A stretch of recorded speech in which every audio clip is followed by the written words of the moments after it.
Bonjour à toutes et à tous. On est très heureux de vous avoir avec nous et vous êtes très très nombreux. Donc on est très content de voir que le sujet de la RSE intéresse autant de monde dans la filière ameublement et agencement. Donc le titre de ce webinaire c'est RSE, lancer la démarche. Et donc nous avons la chance aujourd'hui d'avoir trois intervenants externes. Nous avons Laurence Roux d'Ameublement Français. Laurence, tu es responsable des marchés professionnels et du développement de la RSE. Bonjour Bonjour à Laurence. tous. Bonjour à tous. Nous avons aussi Pierre-Emmanuel Berthaud. Bonjour Pierre-Emmanuel. Bonjour Émilie et bonjour à tous. Tu es directeur QSE du groupe Gauthier. Tu nous expliqueras comment vous en êtes arrivé à la labellisation de votre démarche RSE. Et enfin, nous avons aussi Nicolas Giquer avec nous. Bonjour Nicolas. Bonjour à tous. Nicolas, tu es responsable de la performance durable chez Coolidor et tu nous présenteras aussi toute la démarche que tu as engagée et structurée au sein de ton entreprise. Et donc enfin, je m'occuperai plus de la partie introductive. Donc Émilie Bossane, je travaille à FCBA et je suis directrice adjointe du pôle aménagement des espaces de vie. Donc en fait, on aura trois temps dans cette présentation. Une première partie introductive sur qu'est-ce que le RSE et quelles sont les tendances dans la filière. Et je passerai ensuite la main à Laurence qui nous expliquera un peu plus quels sont les enjeux spécifiques de notre secteur et comment engager une démarche RSE. Et enfin, donc, on aura les deux témoignages de nos deux entreprises, Groupe Gauthier et Coolidor, pour terminer cette session et qui nous permettra, du coup, je l'espère, de répondre à un maximum de questions. Donc, avant de commencer, pour être sûr que tout le monde est bien inscrit au webinaire qui traite de RSE, on a une petite question à vous poser, c'est via un QCM, que signifie l'acronyme RSE?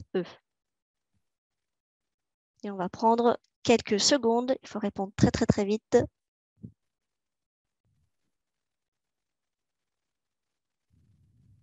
Stéphane, on te laisse définir je le laisse temps que tu encore veux. 5 secondes.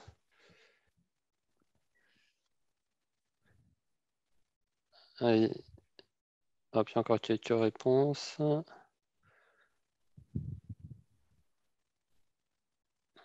Allez, hop, je mets fin au sondage. Très bien, ouf, tout va très bien. Donc, vous avez à 52%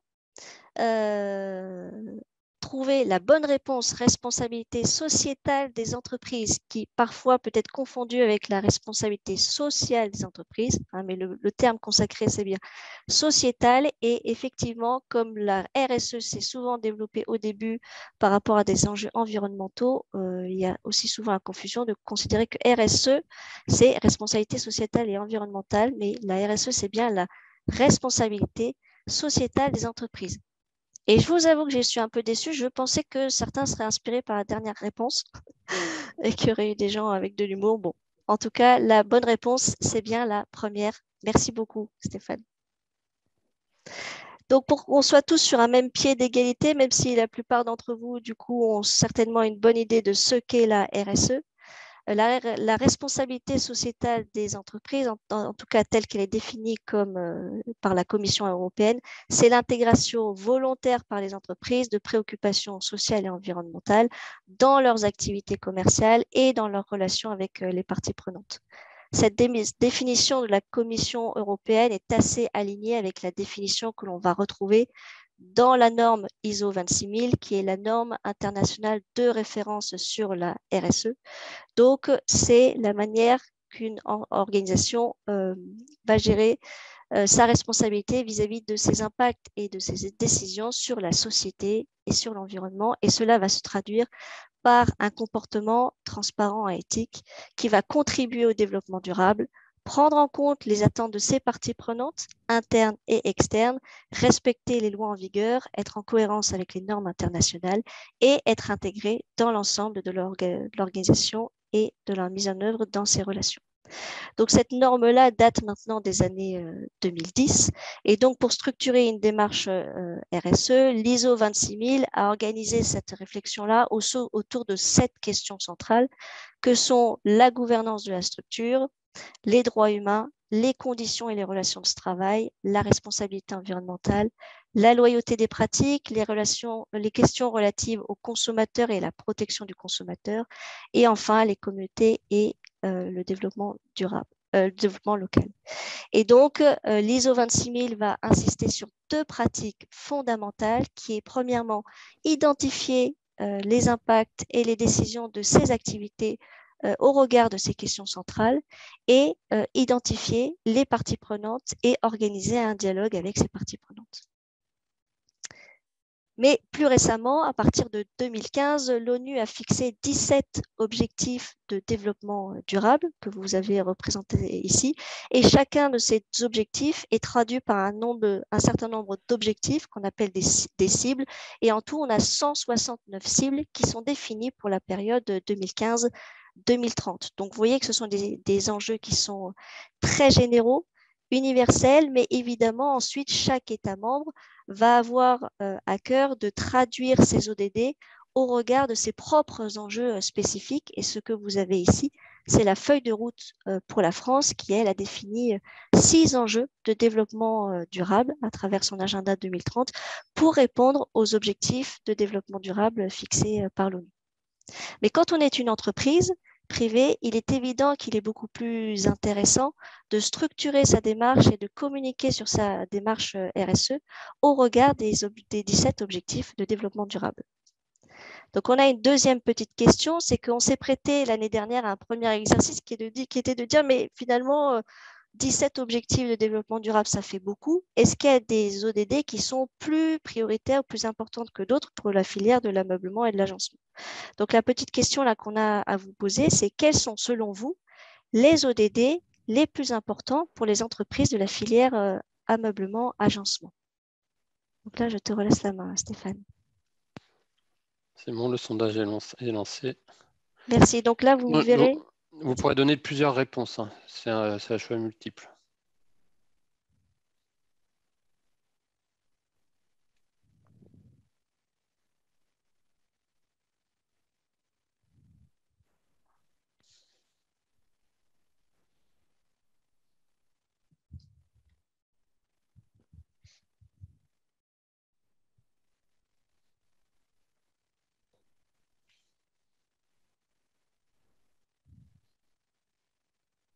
Allez, on a 73 participants. Stéphane, je ne sais pas si tu peux savoir combien de gens ont répondu, mais on veut Il faut encore 100%. attendre un petit peu.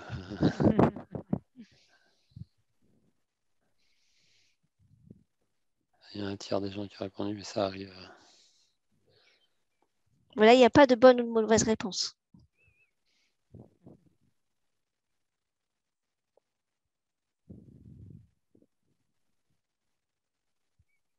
Allez, je laisse encore 15 secondes.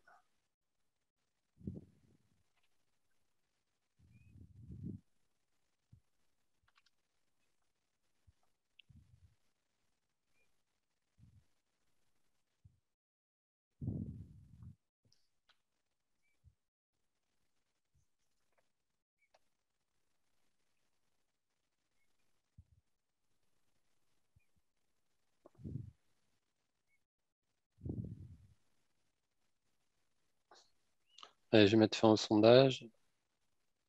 Hop, et partager les résultats. Oh. Donc là, on ne les voit pas tous en même temps. Hein. Mais ce qui ressort, donc du coup, c'est l'ODD 7, recours aux énergies renouvelables, accès à des emplois décents, 8. Est-ce que tu peux nous afficher le reste ou c'est chacun qui le fait? Tu descends en fait, tu descends, chacun le fait. Hop. 9, 12 et 13. 9, 12, 13. Alors, je ne les ai peut-être pas tous, mais 7, 8, 9, 12, 13 et 10. On peut noter 5 et 10. Très bien, merci beaucoup. On aura du coup la comparaison avec ce qu'on a trouvé dans une minute. Donc, l'exercice que l'on a réalisé l'année dernière, c'était de comparer 3 sources d'informations différentes. Premièrement, on a pris les entreprises signataires du Global Compact. Il y a à peu près En 2022, à ce jour, plus de 20 000 organisations qui sont signataires dans le monde du Global Compact. On a appliqué un certain nombre de filtres. On a essayé d'identifier les entreprises qu'on pouvait trouver dans le secteur de l'ameublement et de l'agencement. Et sur les 20 000, on en a trouvé un peu plus d'une quarantaine. On ne peut pas garantir qu'on les a toutes identifiées, mais on a quand même ouvert une centaine de fiches entreprises, quelques centaines de fiches d'entreprises pour vérifier si elles étaient affiliées ou non à notre secteur. Et donc, sur la quarantaine, on en a trouvé une grosse dizaine en France. Et donc, sur les 44, on en a 28 qui communiquent déjà sur les ODD auxquels elles vont s'attacher dans leur démarche RSE. Et donc, ce que vous voyez ici, c'est la priorisation que l'on peut identifier au travers de ces rapports entre les entreprises que l'on trouve en France et les entreprises à l'échelle mondiale. Et donc, si on regarde uniquement les ODD qui ressortent le plus, les 6 principales, on va dire, on va retrouver l'ODD 12, 8, 13, 3, 5 et 15. Et donc, 12, c'est la partie consommation et production responsable. Ça, c'était la première source d'information. On a croisé cette information avec une enquête flash que l'ameublement français a réalisée en début d'année dernière auprès de son conseil d'administration. Elle avait réalisé une matrice SWOT et elle avait demandé aux dirigeants d'entreprise de positionner finalement les différents ODD au regard des forces et faiblesses de la filière. Ça donnait une seconde visualisation graphique. Et on a complété cet exercice l'année dernière à travers une enquête Internet qu'on a réalisée au printemps. Donc, vous étiez un peu plus d'une trentaine à y avoir répondu. Et là aussi, ça nous permettait de classer, selon vous en tout cas, les ODD par ordre d'importance. Et donc, quand on croise ces 3 sources d'information, on se rend compte que visiblement 4 ODD ressortent systématiquement et qu'on pourrait peut-être à terme considérés comme des ODD prioritaires de la filière. L'ODD 3, bonne santé et bien-être. L'ODD 8, travail décent et croissance économique. La 12, qui ressort systématiquement comme le numéro 1, qui est la consommation et la production responsable. Et l'ODD 13, la lutte contre les changements climatiques. Et puis, ces 4 ODD sont souvent suivis de très près par 5 autres ODD. La 5, égalité entre les sexes, 7, recours aux énergies renouvelables, 9, innovation et structures et infrastructures, 11, ville et communautés durables, et puis 15, protection de la flore et de la faune et de la flore terrestre. Donc, je fais ça en live, mais tout à l'heure, si je ne dis pas de bêtises, j'ai noté dans vos réponses 7, 8, 9, 10, non, 5, 7, 8, 9, 10, 12 et 13. Donc, c'est assez étonnant, mais on est pas mal aligné entre ce que vous nous dites, vous, aujourd'hui, et puis ce qu'on a pu trouver dans la bibliographie. Donc, voilà pour la partie introduction théorique. Donc, Laurence, je te passe la main pour nous expliquer ce que, pour l'ameublement français, quels sont les enjeux sectoriels en matière de RSE. Merci beaucoup. Donc, on peut peut-être aller directement sur le premier slide, juste rapidement pour vous dire un peu qui nous sommes. Nous sommes une organisation professionnelle, nous sommes basés à Paris. On a à peu près 400 adhérents qui ont rejoint l'ameublement français de toute taille, ETI, PME, TPE. On a 2 gros marchés que sont le marché domestique. Donc là, j'ai cité quelques exemples, la literie, le canapé, etc. Et puis le mobilier professionnel autour du bureau, urbain, collectivité. Et j'ai même dans le professionnel les uppers qui sont ces industries avec un ADN très fort autour de l'économie circulaire et l'insertion. La filière aujourd'hui, ça représente environ 15 000 entreprises. Vous avez 20 ETI et 600 PME, mais vous voyez que le gros de l'activité filière est dédié à la TPE. Voilà, donc notre rôle, c'est d'accompagner ces industriels, que ce soit sur des enjeux de prospective, d'industrie, et puis sur toute la partie réglementaire aussi qui est dédiée à cette filière. Nos enjeux, ils sont pluriels. Sur l'économie, notre filière, elle a un vrai enjeu d'ancrage territorial, puisque nous sommes présents sur tous les territoires, toutes les régions de la France. On a des enjeux de digitalisation, de business model, puisque ça va être une vraie question demain, comment on passe d'un modèle de production tel que nous le connaissons à des modèles d'usage. et donc de travailler plutôt sur la demande que sur l'offre. De durabilité, bien sûr. Sur les enjeux sociaux, le sujet de l'emploi est clé. Encore une fois, nous avons à peu près 40 000 emplois aujourd'hui qui représentent la filière. Et donc, on a des enjeux de formation, de transformation, d'accompagnement de compétences, puisque les compétences d'aujourd'hui ne sont peut-être pas celles de demain. Donc, le sujet de la formation va être un enjeu clé.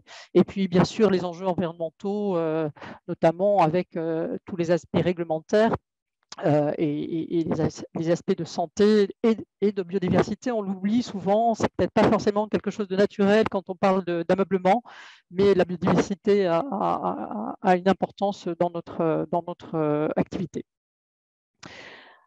Sur le slide suivant, je pense que ce qui est important, c'est vraiment d'analyser sa chaîne de valeur. C'est vraiment un outil d'aide à la décision pour connaître ses impacts. En fait, on ne peut pas travailler sur une démarche RSE si on n'a pas décomposé toute sa chaîne de valeur, qui part de la matière aux déchets, et puis qui part sur la colonne de droite de tous les acteurs qui sont associés à cette chaîne de valeur. Donc ça, c'est vraiment quelque chose à prendre en compte et à décomposer, décortiquer avec une notion forte d'impact. À chaque fois que l'on agit sur une de ces chaînes de valeur, un de ces blocs, c'est de dire quel est mon impact. Et puis, vous avez des donneurs d'ordre qui sont pluriels, qui sont à la fois d'ordre public ou privé.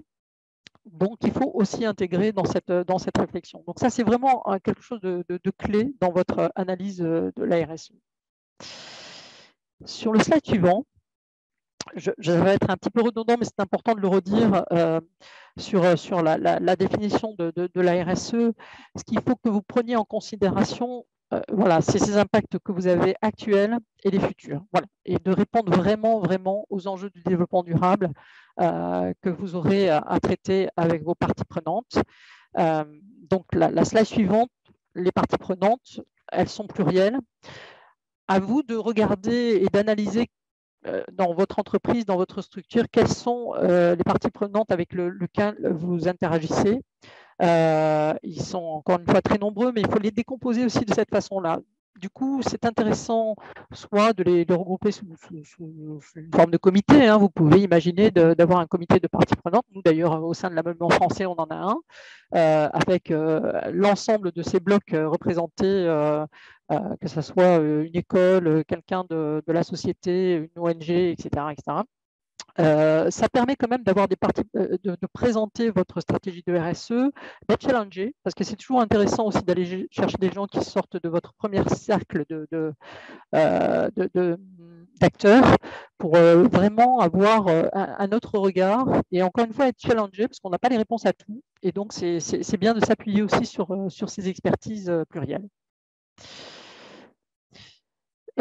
Réglementation et législation, vous voyez, je n'ai pas tout mis parce que ça démarre bien avant 2010 et jusqu'à 2050, il y en a encore beaucoup, mais voilà, le concept de la RSE, il est un petit peu ancien, entre guillemets, dans le sens où il a été théorisé en 1953. Et puis l'autre marqueur, ça a été vraiment le rapport Brundtland qui a permis vraiment de poser le socle de ces enjeux de développement durable. Vous voyez bien qu'aujourd'hui, on a des étapes successives qui sont là. Les plus récentes, c'est la loi AGEC qui vise à favoriser le réemploi, la réutilisation, notamment pour les parties publiques, pour la commande publique. Un rapport extra-financier qui va se modifier puisque aujourd'hui, les rapports extra-financiers sont dédiés aux entreprises de plus de 500 personnes. On descend le curseur à 250 personnes, donc ça va engager encore plus d'entreprises, et notamment beaucoup de PME. Et puis, vous voyez, je suis passé directement à 2050, où là, il faut vraiment avoir un objectif de zéro émission. Ça veut dire quoi? Ça veut dire qu'entre-temps, il y a une échéance qui s'appelle 2030, Agenda 2030, qui dit qu'il faut réduire nos émissions de gaz à effet de serre, mais 2050, il faut qu'on en ait zéro. Aujourd'hui, tous, individuellement, on consomme à peu près 12 tonnes de CO2 et donc il faudra qu'on passe à 2 tonnes. Donc l'effort, vous voyez, est colossal et il n'y a plus de temps à perdre pour agir sur tous les leviers dont vous avez à disposition pour réduire ces effets de gaz à effet de serre. La RSE, c'est toujours intéressant de le regarder aussi sous plusieurs angles. Effectivement, pour les talents, hein, on voit bien aujourd'hui, quand vous avez des recrutements à faire, souvent les questions que posent les personnes qui sont recrutées, c'est la politique RSE de l'entreprise. Ça, c'est assez récent, mais c'est intéressant à voir ça sur le radar parce que finalement, elles sont soucieuses quand même de savoir dans quelle entreprise elles vont s'inscrire et savoir s'il y a une démarche qui a été mise en place. Donc, ça permet effectivement d'attirer les talents. La notion de risque, elle est importante parce que quand on analyse sa chaîne de valeur, ben, on a la possibilité de regarder, d'analyser les risques, de réduire les coûts, notamment sur tous les enjeux d'énergie, d'innovation, parce qu'il y a beaucoup de choses à creuser, à imaginer pour avoir des produits et des process qui sont plus performants, et puis de business, parce que on sait déjà, beaucoup de mesures ont été prises pour observer que des entreprises qui avaient mis en place des politiques de RSE étaient plus performantes. Et également parce que les donneurs d'ordre sont de plus en plus exigeants dans le cadre d'appels d'offres de signer avec des entreprises qui ont vraiment structuré leur démarche RSE. Voilà, donc il y a vraiment de la performance au sens noble du terme à aller chercher. Sur les ODD, on en a parlé, Émilie nous a bien expliqué. Ce qui est intéressant dans cet outil et qu'on recommande, parce que c'est vrai que c'est un outil simple, compréhensible, il a la chance en plus d'être universel. Et c'est vrai que pour les entreprises qui sont à l'international, on a quelques acteurs de l'ameublement français qui exportent. Ça a la chance d'être vraiment totalement universel et compréhensible. C'est simple. Quand vous prenez les 169 cibles, elles sont faciles à décrypter et à se dire, dans le fond, encore une fois, dans mon entreprise, qu'est-ce que je prends? Je ne suis pas forcé de prendre tout. Et d'ailleurs, c'est aussi un des messages qu'il faut entendre, c'est que quand on démarre une démarche RSE, l'idée, ce n'est pas de tout traiter en même temps. C'est impossible. Il faut déjà prendre les priorités. C'est peut-être évident ce que je suis en train de dire, mais n'essayez pas d'englober un maximum de choses dès le départ. C'est vraiment d'avoir une démarche de pas à pas, structurée et cohérente. Donc ça, c'est un super outil. Voilà, et donc ça passe toujours par une phase de diagnostic. Voilà, sachez que nous, par exemple, à l'ameublement français, on fait un diagnostic en ce moment sur la filière. Qu'est-ce qu'on pèse finalement en termes d'économie, de social, d'environnemental, c'est quoi notre impact? Et donc, cette phase de diagnostic, elle est clé parce que, bien évidemment, elle vous permet derrière d'engager des actions rapidement qui sont efficientes. Les parties prenantes, ça c'est vraiment clé. Il n'y a pas une politique RSE qui peut se faire sans partie prenante. Vous devez avoir à vos côtés des gens qui puissent vous accompagner, vous challenger encore une fois. Donc, n'hésitez pas à identifier auprès de votre activité quelles sont les parties prenantes les plus pertinentes. Voilà. Après, il y a toute cette phase de cartographie des enjeux. Je sais qu'on a 2 acteurs derrière qui vont pouvoir peut-être parler de leur matrice de matérialité, mais il faut les ranker, toujours par volonté de prioriser les actions. Donc voilà, de tracer sa carte des enjeux, c'est clair. Ensuite, cette phase de production, cette phase de présentation, vous ne pouvez pas aussi construire une démarche RSE sans embarquer vos collaborateurs, parler, expliquer, faire comprendre. Mais embarquer, c'est un mot-clé pour sensibiliser vos collaborateurs. La mesure, elle est essentielle également parce que si on part from scratch, il faut vraiment se donner des mesures régulières pour regarder comment on progresse et voir changer sa politique RSE parce que peut-être qu'on va vers une mauvaise route. Donc, vraiment de mesurer régulièrement et puis de faire des points et réunir régulièrement vos parties prenantes. Au moins une fois par an, c'est essentiel de leur dire voilà où on en est, voilà ce qu'on a fait et voilà vers quoi on va. Voilà. De façon très pragmatique.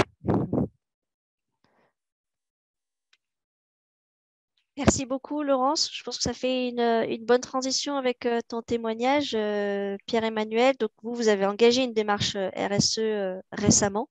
Donc, est-ce que tu peux nous raconter en fait par quelles étapes vous êtes passé et quels sont les constats que vous pouvez faire aujourd'hui? très bien, je vais essayer de vous expliquer ça.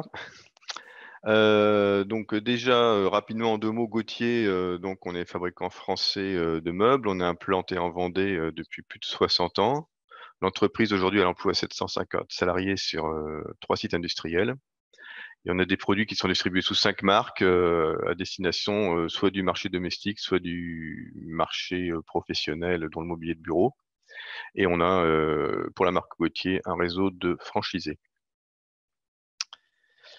Pour la diapo suivante, donc je vais vous parler rapidement des différentes étapes de notre démarche. Alors quand est-ce qu'elle a commencé? C'est extrêmement difficile, à dater, hein. Ça fait quand même quelques années, comme beaucoup, qu'on essaie d'avoir des actions positives, en matière, d'environnement, de santé, sécurité au travail, de politique sociale, d'implantation dans le territoire, de mécénat, voilà, je pense que tout le monde travaille un peu sur ces sujets-là.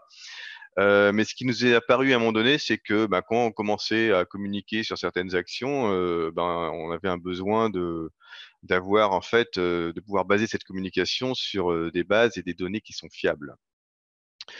Donc on s'est dit: «Bah, comment, structurer cette démarche?» Bon, il y a plusieurs pistes, hein, donc moi je vais témoigner sur celle qu'on a choisie. En fait, on a choisi de partir sur un label. Heu, avec, 2 objectifs, hein, c'est pas le seul label, qu'on est allé chercher dans différents domaines. Il y a toujours 2 objectifs pour les labels. C'est un, bah, c'est une reconnaissance tierce partie, hein, donc ça permet d'arriver avec quelque chose qui a été reconnu et pas quelque chose qui est juste affirmé par nous et c'est toujours structurant dans la démarche, hein, puisque, quelque part c'est un outil qui aide à avancer. Donc nous, on a choisi, parmi les différents labels qui existent, de partir sur le label Lucie, qui est un label qui est basé sur l'ISO 26000 et qui est construit avec, donc différentes étapes, hein. Donc la première, c'est une formation, basée sur, la RSE en général et puis sur, la démarche, Lucie pour obtenir le label. Et le premier gros travail, quasiment le plus gros, hein, au départ, c'est l'auto-évaluation qui nous a pris plusieurs mois. Donc, on doit sur les 7 thématiques de l'ISO 26000 qui sont déclinées en 25 grands chapitres et derrière il y a 90 sous-thèmes, un truc comme ça. Sur chacun, il faut répondre et dire où est-ce qu'on se situe. Une fois que cette auto-évaluation est faite, en fait, il y a un audit qui est déclenché, qui vient, vérifier sur site que ce qui était dans l'auto-évaluation, on n'a pas raconté, trop de bêtises et que, elle est relativement fiable. Donc, ceci donne lieu à un rapport, des auditeurs et qui, est derrière, présenté, au niveau du label Lucie. À partir de ce rapport que l'on a également, donc, on va voir, comment on a été classé dans les différentes, catégories. Il y a du rouge, du orange, du vert, bon le rouge, il vaut mieux pas en avoir.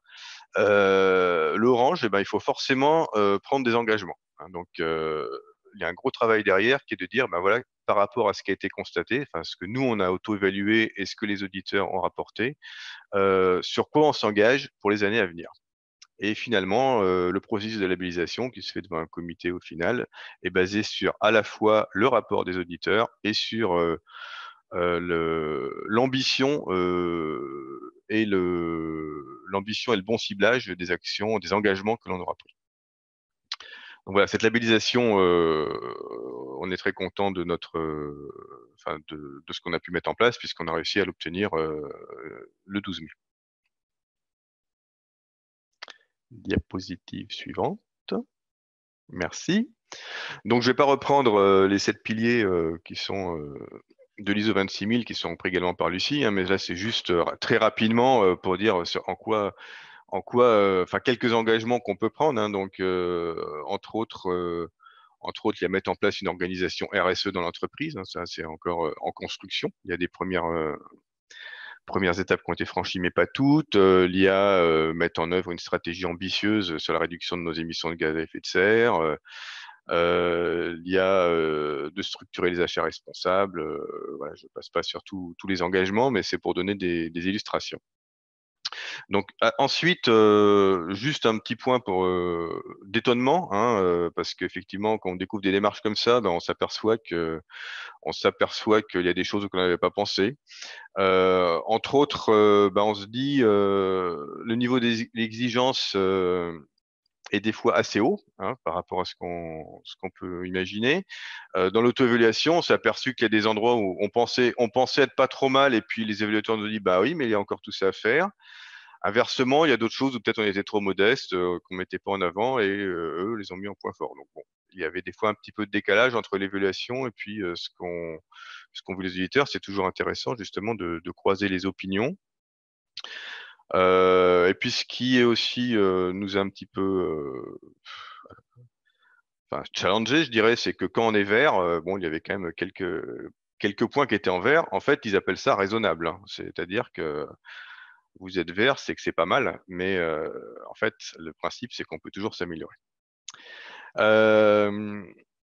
On a également, alors je suis passé un petit peu vite, on a également en parallèle repris, fait toute notre démarche bilan carbone. C'est-à-dire qu'on a carrément, avec un cabinet spécialisé, refait tout le bilan carbone de l'entreprise, et on a accompagné également au niveau de l'entreprise cette démarche bilan carbone par la réalisation de la fresque du climat que l'on a faite avec notre chargé de mission RSE qui est habilité à cette fresque du climat. En fait, on l'a déployée auprès déjà, pour l'instant, de tous les cadres, hein. On a maintenant l'ambition de la déployer au niveau d'un maximum de salariés. Donc, cette fresque du climat, elle permet de sensibiliser tout le monde aux enjeux du changement climatique, hein, de mieux concrétiser les choses.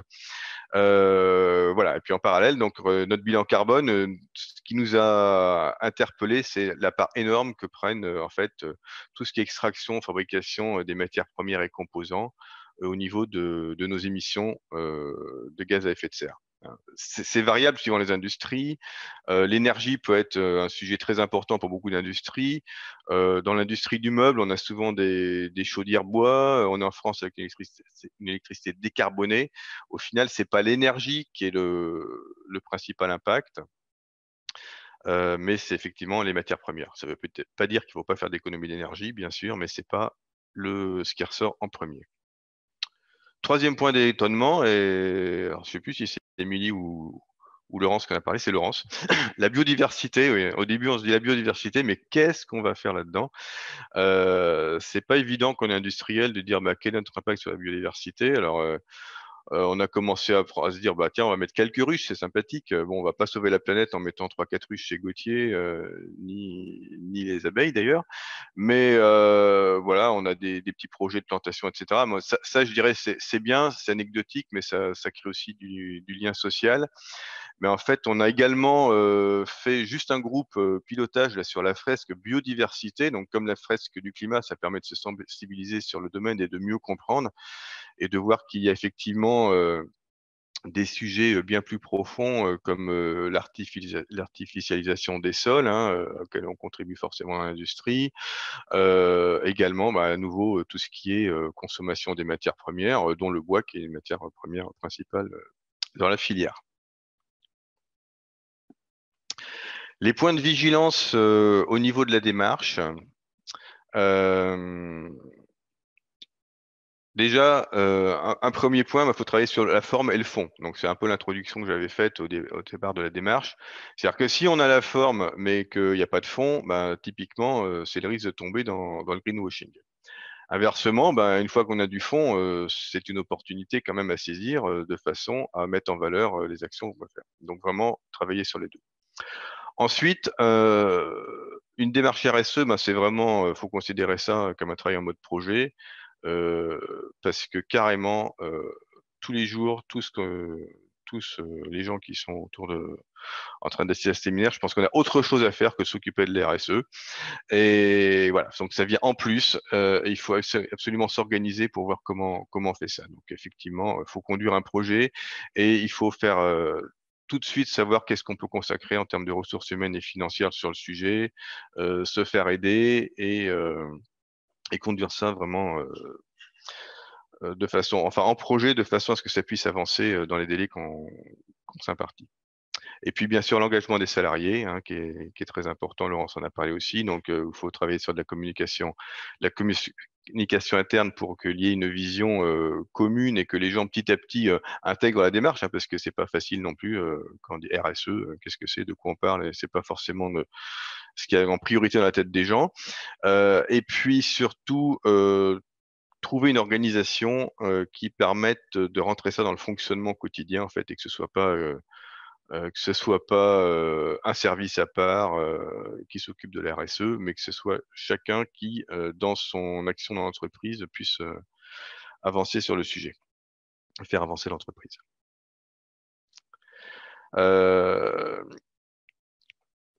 Levier opportunité, donc on a pu constater dans notre démarche. Donc déjà, pour commencer la démarche, on a commencé par mettre en place un copil. Donc c'est un copil qui était très restreint avec 4 personnes. Donc il y avait moi-même, le directeur de communication, notre chargé de mission RSE et très important, le directeur général. Donc effectivement, le fait que le directeur général porte la démarche, je vais avouer que ça facilite grandement la chose, hein, puisque les décisions sont prises de façon beaucoup plus rapide. Donc la communication interne, j'en ai un petit peu parlé. Donc on a créé un logo RSE, c'est pour donner un visuel, mais on a travaillé au niveau de notre intranet, du magazine d'entreprise, etc., pour commencer à apporter des choses. Et puis on est en train en ce moment de voir comment on met en place notre organisation au-delà du copy, avec un comité RSE, avec des relais RSE et tout ça, c'est des choses qui sont en construction. Autre opportunité, c'est l'intérêt croissant de nos clients, hein. On voit bien que beaucoup s'engagent aussi dans la démarche. Alors c'est à la fois une opportunité et des fois ça peut prendre un peu de temps parce qu'on nous demande des questionnaires. Donc on passe du temps à remplir ces choses-là. C'est souvent un peu hétérogène puisque chacun prend son propre questionnaire ou demande une cotation par un organisme. Il y en a plusieurs qui existent dans le domaine, mais voilà, c'est important effectivement quand même que on parle la même chose et que l'on voit que les clients s'intéressent au sujet. Autre source d'aide, c'est tout ce qui peut nous aider, hein. Nous, par exemple, on a fait tout un parcours RSE avec également le comité 21 Grand Ouest avec d'autres entreprises qui a permis de partager sur des expériences et puis encore d'avoir des connaissances dans le domaine. Voilà, FCBA et puis Ameublement Français sont aussi des ressources sur le sujet. Il y a des dispositifs d'État qui existent, hein, via la BPI, l'ADEME, avec les diag écoflux pour tout ce qui est décarbonation, transition énergétique, avec les VTE. Hein, nous, on a VTE et VTE vert. Donc, nous, on a pris un chargé de mission RSE pour nous aider, c'est-à-dire qu'on pilotait, mais on avait quelqu'un qui faisait le travail au quotidien, qui se consacrait qu'à ça, et il est un statut de VTE vert. Enfin, il y a les labels, c'est un choix, c'est pas obligatoire. On peut très bien faire sa démarche sans avoir de label, mais il existe effectivement ces fameux labels Lucie, engagé AFNOR ou bien un niveau plus international de label Bicorp, qui effectivement permettent, comme je disais tout à l'heure, de structurer les démarches et de donner une reconnaissance externe. Ensuite. Merci. Ce qui est important, voilà, nous on vient d'être labellisé, c'est loin d'être une finalité. En fait, comme je disais tout à l'heure, on a des engagements sur des comptes à rendre à 18 mois et 36 mois. Donc en fait, il faut prendre ça derrière en fait comme une démarche d'amélioration continue qu'il faut intégrer dans le fonctionnement au quotidien de l'entreprise. Voilà, la labellisation, c'est qu'un point de départ et puis derrière. De même que je vous disais tout à l'heure que quand c'est vert, c'est raisonnable, ça veut dire effectivement que derrière, il y a encore toujours de quoi s'améliorer. Voilà, je vous remercie de votre attention. Merci beaucoup, Pierre-Emmanuel. Merci pour ce témoignage. Donc, en gros, un peu plus de 2 ans pour faire toute la démarche, aboutir à un label Oui, RSE. c'est ça, oui. Et puis, un gros enjeu maintenant de planification. C'est le terme à la mode en ce moment. Voilà, il reste du Très travail. intéressant. Nicolas Coulidor a suivi une trajectoire un peu différente, mais tout aussi intéressante. Est-ce que tu peux nous rappeler un peu ton parcours? Et tu as la difficile mission de terminer ce webinaire, donc on est quasiment dans les temps. Oui, Tu as 10 minutes. Donc, moi, ma mission chez Equidor, en fait, j'ai pris mon poste chez Equidor en début d'année dernière. au titre de responsable de la performance durable. Et en fait, on a défini cette notion comme l'association de la RSE et de l'innovation, parce que la finalité de la RSE, c'est quand même de faire évoluer son business model pour le rendre plus soutenable. Et donc, on a considéré qu'il y avait un gros volet innovation à travailler en parallèle du sujet RSE. Et donc, moi, je vais me focaliser aujourd'hui sur notre rapport, comment on a construit notre premier rapport qu'on a publié l'an dernier, pour vous donner quelques clés pour que vous puissiez faire de même à terme, sachant qu'il n'y a pas de recette, il n'y a pas une recette pour faire un bon rapport RSE. Après, moi, je vais vous donner celle qu'on a appliquée et ce qui permet de quand même de constituer le b.a.-ba, on va dire, d'un rapport RSE légitime et lucide. Donc, Quidor en quelques mots, hein, on est un fabricant de placards, de rangements et de verrières sur mesure. On est répartis sur 3 sites industriels en France et une petite plateforme logistique. Je ne vais pas m'étendre trop sur le sujet. On est 320 salariés aujourd'hui, à date. Donc, voici notre page de couverture de notre premier rapport RSE qu'on a intitulé comme un premier rapport RSE vers une stratégie engageante. Et donc, la première question, c'est pourquoi un rapport RSE? Donc, je vais vous expliquer en quelques mots quel a été notre credo autour de notre rapport RSE. L'importance de bien se connaître pour structurer sa feuille de route, parce que quand on parle d'externalité, on parle d'écosystème et il est hyper important de bien connaître son écosystème et ses parties prenantes. Quels indicateurs on manipule pour rendre des comptes, parce que c'est bien de ça dont il s'agit. Et je vous ferai un rapide retour d'expérience sur cette première année après la publication du rapport RSE. Pourquoi un rapport RSE? La logique qui nous a animés, c'est que quand on parle des RSE, on parle souvent greenwashing, souvent les infos sont prises avec des pincettes. Si on veut être audible, il faut être légitime et lucide. Et si on veut être légitime et lucide, il n'y a pas de secret, il faut être transparent. Et donc, le rapport RSE, c'est bien l'outil de cette transparence. Ça permet à l'entreprise de rendre des comptes sur toutes nos externalités et de façon transparente et la plus légitime qui soit. Ainsi, je veux dire, on peut pas être attaquable, je veux dire, et on a une vision, je veux dire, claire et nette de notre situation. Donc, le deuxième sujet sur lequel je voulais insister, c'est donc bien se connaître. On a parlé les précédents intervenants ont bien précisé qu'on ne peut pas structurer de démarche RSE sans prendre en compte ses parties prenantes et sans prendre en compte sa chaîne de valeur. Donc, prendre en compte sa chaîne de valeur, ça veut dire quoi? Ça veut dire connaître ses flux de matière, réaliser une première cartographie des risques, quelles sont nos matières, quels sont nos fournisseurs, où est-ce qu'ils sont implantés, quels sont nos circuits de distribution, quels sont nos clients. Nous, c'est ce qu'on s'est attaché à faire. Là, ce que je vous présente à droite, c'est une vision un peu synthétique de notre chaîne de valeur. Et en fait, en réalisant ce travail, ça a mis en évidence deux choses sur ce qui est l'impact environnemental de notre activité. C'est que déjà, on est dans une filière qui boucle grâce au travail de la filière, notamment des écomobiliers. Nous, on est adhérents écomobiliers, mais il y a aussi Valdelia pour le mobilier professionnel, avec des fournisseurs qui intègrent de plus en plus de matières recyclées. Et donc ça, c'est un point fort de la filière, hein, c'est qu'elle est déjà bien structurée à ce niveau-là. Le point de vigilance qui est apparu dans cette chaîne de valeur pour nous, c'est qu'on a 80% de notre matière première qui est constituée de produits dérivés de bois. S'il y a bien une matière première qui va être impactée par le changement climatique, c'est bien celle-ci. Donc, il est extrêmement important pour nous, pour pérenniser l'activité, de s'intéresser de près à notre bilan carbone. Alors, une fois qu'on a cartographié les risques et cartographié notre chaîne de valeur et qui sont nos parties prenantes, pour construire une feuille de route, il faut définir des objectifs. Donc, je ne vais pas revenir sur les ODD, ils vous ont déjà été présentés. On a utilisé cette matrice pour définir notre feuille de route. Et donc, comment on a fait, nous? En fait, on a identifié parmi ces 169 cibles toutes les cibles sur lesquelles on avait des leviers d'action. De mémoire, il y en a identifié une cinquantaine. Et on a la démarche qu'on a établie, c'est qu'on a priorisé ces 50 cibles en interne au niveau du comité de direction pour les hiérarchiser, avoir un premier niveau, un premier filtre. Et ainsi, une fois qu'on a ce classement, déjà, ça permet de faire de la sensibilisation en interne pour expliquer bien les enjeux et de les classer. Une fois qu'on les a classés en interne, si on peut passer au slide suivant, on va questionner toutes nos parties prenantes.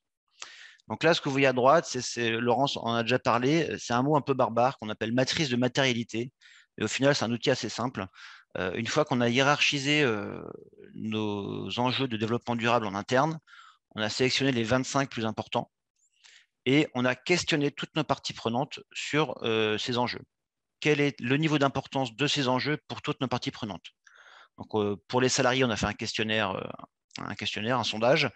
Et pour toutes nos autres parties prenantes, on les a interviewées. On a pris le temps de prendre rendez-vous avec eux, de faire un entretien téléphonique et de récupérer les informations sur quelles sont leurs priorités sur les enjeux de développement durable. Et en fait, ainsi, chaque point représenté là sur la matrice représente un enjeu de développement durable. En abscisse, on a le niveau d'importance interne Coolidor et en ordonnée, le niveau d'importance pour les parties prenantes. Et ainsi, naturellement, en haut à droite du graphique, on a tous les enjeux prioritaires pour l'entreprise et ses parties prenantes. Et donc, on commence à dessiner une feuille de route macro avec tous les enjeux sur lesquels on va devoir rendre des comptes de façon prioritaire. Et là, j'introduis une petite notion que je développerai un peu après, c'est que pour moi, la RSE, c'est un peu le bilan que je fais aussi de ma première année d'activité sur ces sujets-là, c'est que c'est vraiment un outil de soft power. C'est-à-dire que du coup, c'est important de communiquer en interne et en externe sur tous ces sujets-là de façon, encore une fois, légitime et transparente, parce que si on fait bien les choses, si on communique bien, en fait, les opportunités viennent de plus en plus à vous, que vous devez aller vers elles. Et ça, pour moi, c'est un des premiers retours d'expérience sur lesquels j'insisterai un peu après. Donc, une fois qu'on a déployé ces 3 outils, chaîne de valeur, matrice des ODD et matrice de matérialité, en fait, on se trouve avec une feuille de route macro. On a on va dire, 10 enjeux prioritaires à traiter. Comme ça a été dit avant, de toute façon, on ne peut pas tous les traiter. Personne n'a les ressources ni le temps pour le faire. Et donc, ainsi, on trace cette première feuille de route. Et donc, la suite, j'y viens après, c'est qu'une fois qu'on a une feuille de route, il faut l'évaluer. Il faut la mesurer pour pouvoir rendre des comptes, encore une fois, de façon transparente. Alors, aujourd'hui, sur le sujet des indicateurs RSE, on est un peu à la croisée des chemins. On va dire qu'aujourd'hui, comme j'illustre un peu avec ma petite photo à gauche, je considère que c'est un peu le Far West. Il y a un peu de tout. Il n'y a pas d'indicateur harmonisé. Il y a de multiples agences de notation sur ces sujets-là. Et c'est qu'une vision rétrospective. Donc, c'est un peu la porte ouverte au greenwashing. Et c'est pour ça que c'est compliqué aujourd'hui de communiquer de façon complètement légitime sur ces sujets et d'être reconnu comme tel. Heureusement, on va dire, les instances de gouvernance européenne ont pris les choses au sérieux. Et en décembre 2019 a été publié le Green Deal européen. Donc, c'est le pacte vert au niveau de l'Union européenne qui, alors je ne vais pas rentrer en détail parce qu'il y a énormément de volets réglementaires et législatifs qui sont en cours de développement sur ces sujets-là et qui vont être rétrofités sur les textes législatifs français. Mais ce qu'il faut retenir, c'est que c'est la fin du Far West, que grosso modo, on va définir des indicateurs harmonisés au niveau des entreprises et des différents pays de l'Union européenne, qui vont rendre du coup les performances, je veux dire, environnementales et sociétales comparables d'une entreprise à une autre. Et surtout, on aura l'obligation d'avoir une vision prospective. C'est-à-dire qu'il ne s'agit pas juste de compter, entre guillemets, où est-ce qu'on est aujourd'hui, mais il s'agira de se projeter dans une trajectoire 2050. Et c'est là où la RSE va devenir une réelle composante de la valorisation des entreprises. C'est qu'aujourd'hui, une entreprise, elle est valorisée sur ses comptes de résultats et ses bilans, et que demain, pour, entre guillemets, garantir de la résilience d'une entreprise, on va regarder aussi les indicateurs RSE pour s'assurer que l'entreprise est viable à terme et qu'elle est préparée aux enjeux du futur. Et donc, la RSE va devenir de plus en plus un volet stratégique, au même titre que le volet financier l'est pour les entreprises. Alors, les indicateurs, il y a, comme je dis, c'est un peu le Far West, mais ça commence à s'harmoniser, heureusement. Nous, on s'est basé sur 2 bases de données. La première, c'est EcoVadis, qui est une agence de notation qui est de plus en plus, qui est reconnue d'un point de vue mondial et qui est en train de s'imposer sur le marché, tout simplement parce que nous, nos clients l'exigeaient. On a des clients qui ont eux aussi entrepris une démarche RSE et qui imposent à leurs fournisseurs une trajectoire RSE. Et donc, du coup, on s'est fait évaluer par EcoVadis et on a des objectifs de progression sur notre note finale à atteindre. Il y a une deuxième base de données sur laquelle j'attire votre attention qui est assez intéressante, qui est une base gouvernementale, donc c'est la base Impact. Alors, ne pas confondre avec la base Impact de l'ADEME, et là c'est le site qui s'appelle impact.gouv.fr, je crois de mémoire. Et en fait, c'est un volet sensibilisation du gouvernement français sur les futurs indicateurs RSE issus du pacte vert de l'Union européenne. Et donc là, on va retrouver une base de données d'indicateurs qui seront ceux qui vont s'imposer dans le futur. Alors, sur les slides suivantes, je développe un peu ces 2 bases de données. Bon, de toute façon, sans grande surprise, heureusement, ça commence à s'harmoniser. Donc, on retrouve de toute façon les mêmes typologies d'indicateurs. On va parler environnement, on va parler social et droits de l'homme. Alors après, ça dépend des bases, mais on parle soit éthique, achat responsable, gouvernance. On va parler évidemment indicateurs sur la consommation d'énergie. Bon, ça, c'est des choses, de toute façon, le contexte actuel nous l'impose et je pense qu'il y a beaucoup, vous verrez, hein, il y a beaucoup d'indicateurs que j'imagine vous manipulez déjà. Et si je devais vous donner un conseil, encore une fois, c'est de ne pas chercher à répondre à tous les indicateurs tout de suite. Faites un état des lieux des indicateurs qui existent dans ces bases de données. Faites un état des lieux des indicateurs qui existent chez vous et basez votre démarche sur ceux qui existent chez vous. Et s'il y en a quelques-uns qui n'existent pas chez vous, choisissez-les pour les intégrer, intégrer un peu de nouveauté et intégrer ces nouveaux indicateurs dans votre démarche. Et typiquement, le bilan carbone, s'il ne l'est pas aujourd'hui, c'est obligatoire. Le bilan carbone, fait partie des rares indicateurs environnementaux harmonisés, partagés avec une méthode reconnue dans le monde entier. Et les enjeux de réchauffement climatique vont clairement baliser toutes les trajectoires RSE sur le volet environnemental. Donc ça, si vous ne l'avez pas encore fait, il faut vraiment le faire. Donc on va parler d'énergie, bilan carbone. Merci Émilie de faire accélérer le rythme. Et sur la base impact, c'est un peu la même chose. Là, je vous présente un top 10, parce que cette base impact, en fait, c'est une base où les entreprises peuvent volontairement s'inscrire et commencer à communiquer sur leurs résultats. Et donc là, ce que je vous présente, c'est un top 10 des indicateurs aujourd'hui sur lesquels les entreprises répondent majoritairement. Donc voilà, sans surprise, on parle eau, on parle énergie, on parle bilan carbone. Pour tout ce qui est volet social, on va parler sécurité, égalité. Est-ce qu'on a des partenariats avec des associations? Est-ce qu'il y a des dispositifs d'actionnariat salarial? Et les sujets gouvernance, ça va être est-ce qu'il y a des comités internes sur les sujets RSE? Est-ce qu'une raison d'être a été définie dans les entreprises? Je sais qu'il y a des sujets aussi sur le dialogue social. Est-ce qu'on a des instances sur le dialogue social? Comment il est garanti? Comment il est mesuré? Ce genre de choses. Donc, encore une fois, il y a beaucoup. Là, je crois que sur la base impact, il y a 64 indicateurs. Sur la base EcoVadis, il doit y avoir plus de 50. Donc, il ne s'agit pas de tous les appliquer. Encore une fois, basez-vous sur ce qui existe chez vous et essayez d'agrémenter un peu votre base de données indicateurs, de quelques nouveaux indicateurs au fur et à mesure. Il faut y aller pas à pas.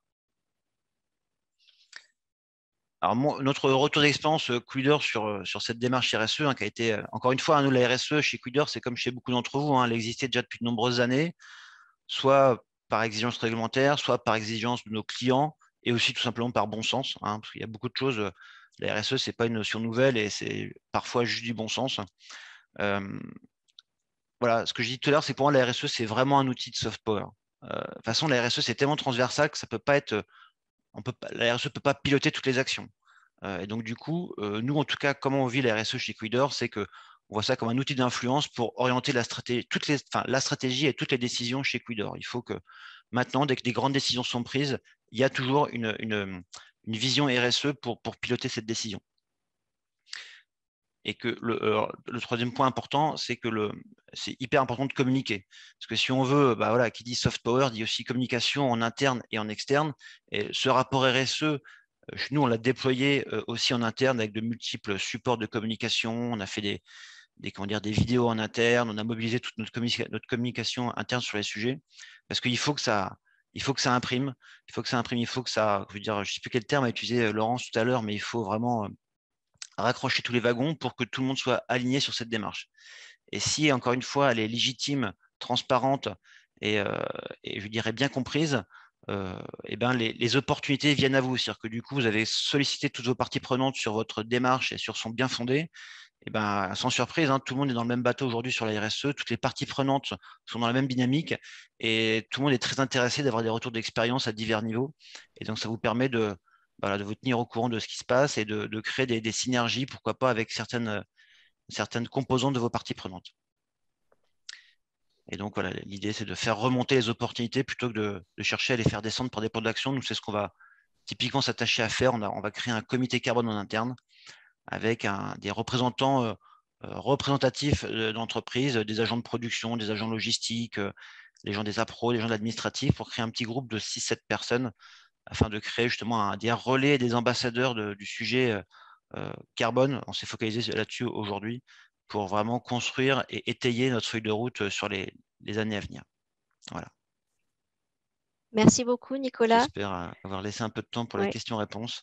Merci, merci à nos 3 témoins. Donc, le temps de collecter là toutes les questions. Quelques actualités d'FCBA pour finir. Donc, le prochain webinaire qu'on organisera sera sur les exosquelettes. Il aura lieu le 29 juin. Donc, même format que celui-ci. Pierre-Emmanuel l'a évoqué, il y a des outils aujourd'hui qui sont très utiles pour les entreprises et notamment sur la question du changement climatique, c'est la fresque du climat, c'est le bilan carbone. Donc, sachez qu'on a des gens au sein de FCBA qui sont formés et habilités pour vous accompagner dans ces démarches-là.